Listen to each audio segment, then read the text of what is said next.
You'll love this story, Gary. I told Jeff the other day that on my one trip to Fort Collins, the Celtics were playing in Denver, and I drove Eric Bernstein and Jeff Judkins to Fort Collins to see Danny Ainge play for BYU. Did you really?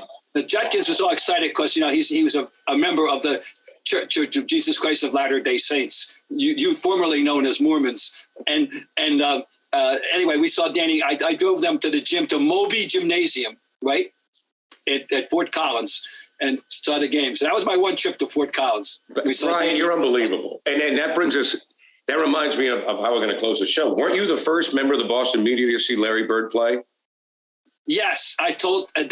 Well, and it's his 65th birthday. Yes, because the other two guys that I drove from Indianapolis to Terre Haute were Mike Madden and Jason Stark, who both were then working at the Projo, the Providence Journal.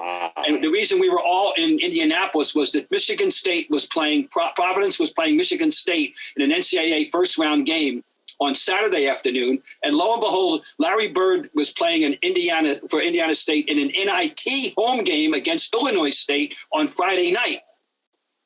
And so we drove out to the game, and we saw Larry Bird and Magic Johnson within about 14 hours of each other. That's pretty good. That's pretty good. Hey, that's a good trip right there.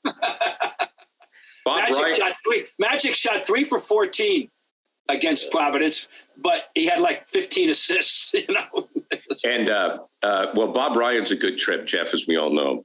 So happy birthday, Larry Joe Bird, right? Yeah, Bobby, Larry 65. turned 65 today, amazingly.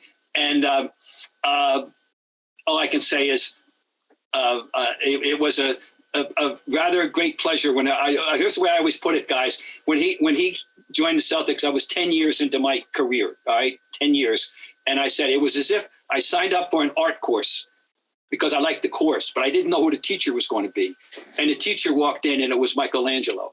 And that's how I feel about the way Larry Bird entered my basketball life in 1979.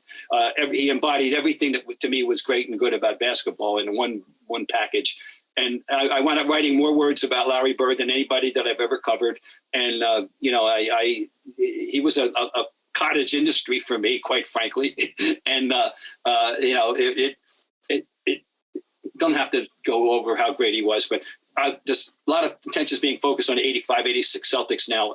As of course, Dan Shaughnessy's book is terrific for people want to know. And, you know, you just remember, the farther away we are from it, guys, the more I appreciate it, because the game is so different now, you know? Yeah. And that team and that game. And Larry would have been great in this.